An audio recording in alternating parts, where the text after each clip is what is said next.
Office of the Commandant, the Coast Guard Station Manila, and the Coast Guard CCP Station, and the Philippine National Police Maritime River Water Safety Officers. Uy, ano mo, kuya?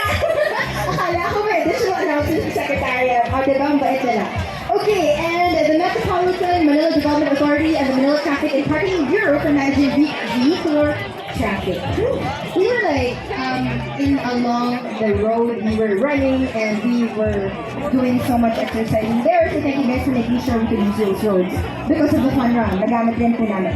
Okay, so next is thank you to our dedicated race officials and volunteers, the PDBF club teams who participated in today's event and helped with contacts or logistical setup. And I'm sweating because it's hot. I'm in a rash guard. I am super prepped to already load, and we're still waiting. Yay! Shaky again, getting her drink. Okay, reminders. Keep our respective area clean. Put garbage in proper disposal bins. Avoid using single-use plastics because we are going for environmental friendly utensils and of course cups. If you are getting orders, please make sure that you throw it in the waste